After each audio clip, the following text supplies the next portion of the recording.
नेता नेतुड़ीओने विनंती है कि मापमां रहेजो, अमे कोंग्रेसवाळा नथी। कोई माईनो लाल पैदा थयो होय तो आम आदमी पार्टीना उम्मीदवारनी सड़ी करी बतावे। 7 पेढ़ी याद राखशे, अमे डरना डॉक्टर छीए અને ડર ખતમ કરવા આવ્યા છે। આ શબ્દો નગરપાલિકાની ચૂંટણીની ઉમેદવારી નોંધાવવા જતા ઉમેદવારો સાથે ગયેલા આમ આદમી પાર્ટીના નેતા રાજુ કરપડાએ જાહેર પ્રવચનમાં કહ્યા અને સાથે જ ગામના ગુંડા અને અસામાજિક તત્વો માટે પણ તેમણે લલકાર કરતા કેટલીક વાતો કહી હતી જાહેર ચોકમાંથી। વિગતે વાત કરીએ થાનગઢ નગરપાલિકાની ચૂંટણીની અને રાજુ કરપડાએ જાહેર ચોકમાં કરેલા ભાષણની। वैष्णवजन तो तेने कहिए जे पीड़ पराई जाने रे। नमस्कार, हूँ छुं आपनी साथे तुषार बसिया। नवजीवन न्यूज में आपनुं स्वागत है। जेनी लांबा समयथी राह जोवाती हती ते स्थानिक स्वराज्यनी चूंटणीओ जाहेर थता ज राज्यमां ज्यां ज्यां चूंटणीओ छे त्यां राजकारण गरमावा लाग्युं छे।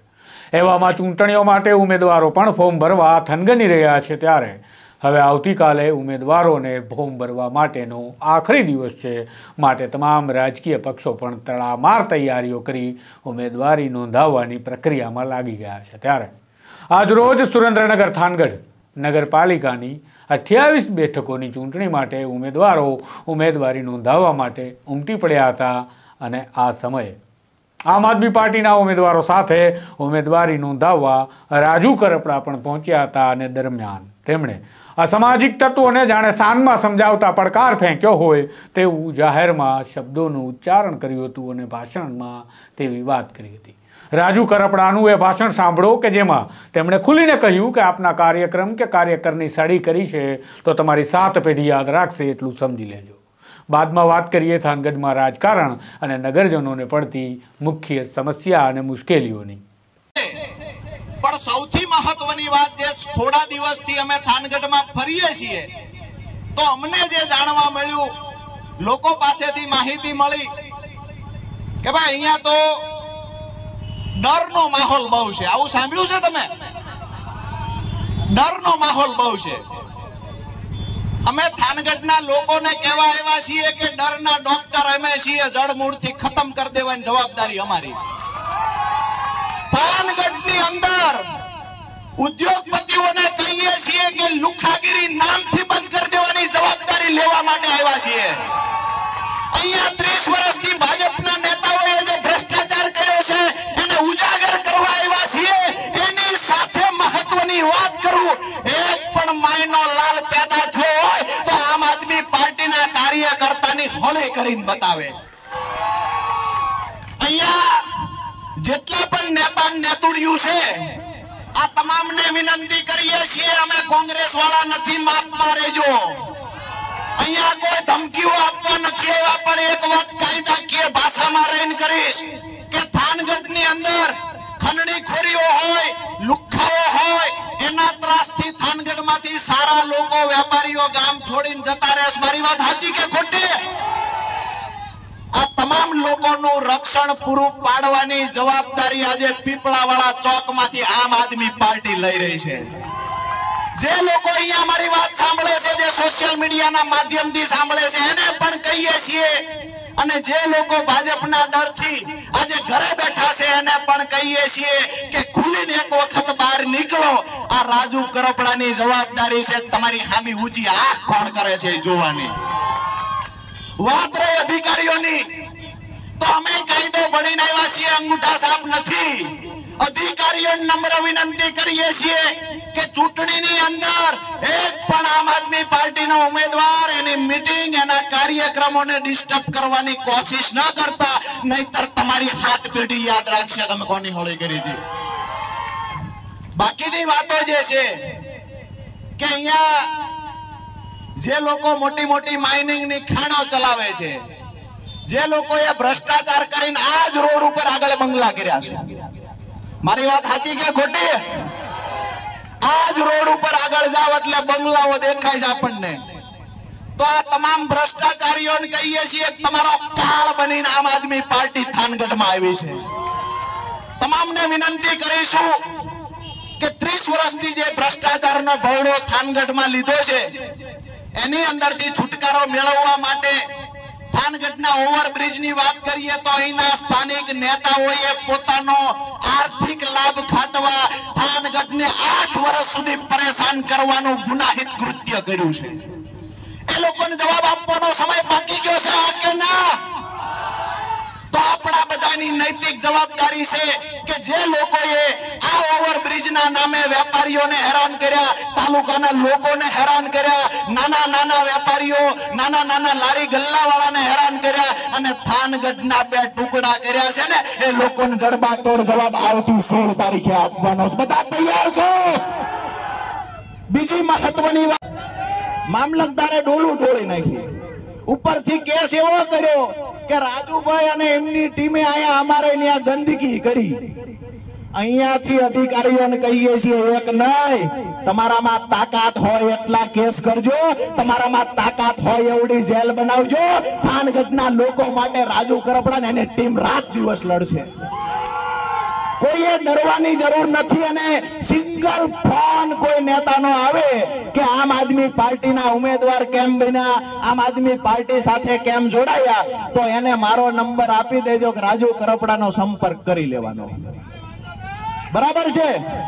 ઘર ઘર સુધી ફરવાનું છે. થાનગઢની જનતા પીડાય છે.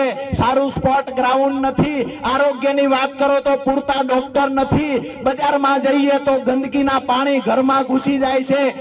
તમામ બાબતોની અંદર રોડ રસ્તા ખરાબ છે. ઓવરલોડ ભરેલા વાહનોના કારણે ધૂળો ડમરીઓ ઉડે છે. આ તમામ સમસ્યાનું નિરાકરણ લાવવા માટે એક જ વિકલ્પ છે, ઝાડુ. ઝાડુ ને ઝાડુ એટલે કે આમ આદમી પાર્ટી એક વિકલ્પ છે. આપ તમામને, થાનગઢની શહેરીજનોને, થાનગઢના લોકોને આજે હું આશ્વસ્ત કરવા આવ્યો છું અને પીપળાવાળા ચોકમાંથી તમને અહીંયા એક સાંત્વના પણ આપીશ અને અહીંયાથી ખાતરી પણ આપું છું કે અમારી સાથે મજબૂતાઈથી ઉભા રહો. તમારી સાથે અમે ઉભા છીએ. અમારે પણ જોવું છે કોણ કાકરી ચાળો અમારા કાર્યકર્તાની કરે છે. આજે પણ અમે થાનગઢના લોકોના મત માંગવા માટે એટલે હકદાર છીએ કે આજે પણ અમારા 17 કાર્યકર્તાઓ દર મહિને મુદતે જાય છે. તેમ છતાંય અમે લોકોએ લડાઈ ચાલુ રાખી છે. તેમ છતાંય થાનગઢના તમામ પ્રશ્નોને લઈને લડાઈ ચાલુ રાખી છે. અમે કોઈ વરસાદ આવે અને ડ્રાવ ડ્રાવ કરતા જે ભાજપ કોંગ્રેસના નેતા નીકળે ને, એ નેતા અમે નથી. અમે છેલ્લા 1.5 વર્ષથી અહીંના લોકો માટે લડીએ છીએ. અને મારી છેલ્લી વાત એક પૂરી કરતા પહેલા કહું કે ગામડાની અંદર અહીંયા જયારે દબાવની રાજનીતિ ચાલે છે, ડરનો માહોલ છે, ત્યારે ખાસ કરીને તમને કહીશ કે ગામડાઓની અંદર આપણા ખેતરોનું રેઢું ચરી ગયો હોય અને ખૂટડો રૂષ્ટ પુષ્ટ થયો હોય, એક ખાધેલો પીધેલો ખૂટડો ગાંડો થાય, હડકાયો થાય, તો આપણે ગામ મૂકી દેવાય કે ખૂટડાને ડબ્બામાં પૂરી દેવાય? આ તમામ ખૂટડાઓને ડબ્બામાં પૂરવાની તારીખ 16 છે, ધ્યાન રાખજો. બરાબર છે? તમામ ખૂટડાઓને પૂરવાનું ગાંડા થયા, હડકાયા થયા. 16 તારીખે તમે મારા ભેગા ઉભા રહ્યો, હું ખાતરી આપું છું બધાને ડબ્બામાં પૂરી દેવાના છે. આજે આપણે સંકલ્પ કરીશું કે મજબૂતાઈથી થાનગઢની અંદર આમ આદમી પાર્ટી નગરપાલિકા બનાવવા જઈ રહી છે. 2 હાથ જોડી અને થાનગઢના લોકોને વિનંતી કરીશ, 2 હાથ જોડીને કહીશ કે તમારા બાળકોના ઉજળા ભવિષ્ય માટે એક વખત આમ આદમી પાર્ટીને મત આપો. એક વખત નગરપાલિકા આમ આદમી પાર્ટીની બનાવો. અને જો તમારી ફરિયાદ હોય, અમારા જે ઉમેદવારો છે એ તમારી વચ્ચે તમારા કામમાં ન આવે, તો ફરી વખત ક્યારેય મત માંગવા નહીં આવીએ. આ ખાતરી પણ આપવા આવ્યા છીએ. ગેરકાયદેસર ખનન માફિયાઓને પણ આડે હાથ લેતા રાજુ કરપડા વરસી પડ્યા હતા. અને જો વાત કરીએ થાનગઢની, તો મુખ્ય મુદ્દો છે 8 વર્ષથી નિર્માણાધીન બ્રિજ. તેના વિશે પણ રાજુ કરપડાએ આકરા પ્રહારો કર્યા હતા. જોવા જઈએ તો આ મુખ્ય સમસ્યા છે થાનગઢની, જેને ઓવરબ્રિજની સમસ્યા તરીકે થાનગઢવાસીઓ ઓળખે છે. જો નગરપાલિકાની બેઠકોની વાત કરવામાં આવે તો 14 મહિલા અને 14 પુરુષ અને 5 અનુસૂચિત જાતિની બેઠકો મળી કુલ 28 બેઠકો ધરાવતી થાનગઢ નગરપાલિકાના વિસ્તારમાં આ ચૂંટણી છે. એક સમયે એશિયામાં સૌથી વધારે માથાદીઠ આવકમાં પ્રથમ ક્રમ આવતો હતો આ થાનગઢનો, પણ હવે આ થાનગઢ ગંદકી, ઠેકાણા વિનાની ગટરો, પીવાના પાણીમાં ગંદકી જેવી સમસ્યાઓથી ગ્રસ્ત થઈ ગયું છે. હાલ 2 વર્ષથી વાત કરવામાં આવે તો આ નગરપાલિકામાં મામલતદાર વહીવટદાર હતા અને નગરજનો ચૂંટણીની રાહ જોઈને બેઠા હતા અને આ દરમિયાન થાનગઢવાસીઓ મુખ્ય બજારમાં 8 વર્ષથી બની રહેલા એક બ્રિજને કારણે 2 ભાગમાં વહેંચાઈ જતા ખૂબ પીડામાં મુકાયા છે. ત્યાં સુધી કે નાગરિકોને સ્મશાન સુધી જવા માટે સ્વજનના મૃતદેહ સાથે વાહનોને લઈ 1.5 કિલોમીટર ફરવું પડે છે. વાત કરીએ અગાઉની ચૂંટણીની તો થાનગઢ નગરપાલિકાની 28 બેઠકોમાંથી 19 બેઠક પર ભાજપ, 7 બેઠક પર કોંગ્રેસ અને 2 બેઠક પર અપક્ષનો વિજય થયો હતો. પરંતુ ચૂંટણીની રાહે 2 વર્ષથી અન્ય પાલિકાઓની જેમ વહીવટદારના સંચાલન હેઠળ ચાલી રહ્યું હતું આ નગરપાલિકાનું તંત્ર, જેના કારણે ધણી ધોરી વગરનું નગર થઈ ગયું છે તેવું આ નાગરિકો કહેવા લાગ્યા હતા. ત્યારે હવે ચૂંટણી આવી છે, જોઈએ શું થાય છે થાનગઢના મતદાન બાદ અને કયા પક્ષ તરફે આવે છે નગરપાલિકાનું સુકાન સંભાળવાનું ચૂંટણીનું પરિણામ. આ પ્રકારના અહેવાલ, વિગતવાર સમાચાર અને પડદા પાછળની કહાનીઓ સાથે જલ્દી મળીશું તમારી નવજીવનની ચેનલ પર. માટે આ ચેનલને સબસ્ક્રાઇબ કરવાનું ભૂલતા નહીં. નમસ્કાર. વૈષ્ણવજન તો તેને કહીએ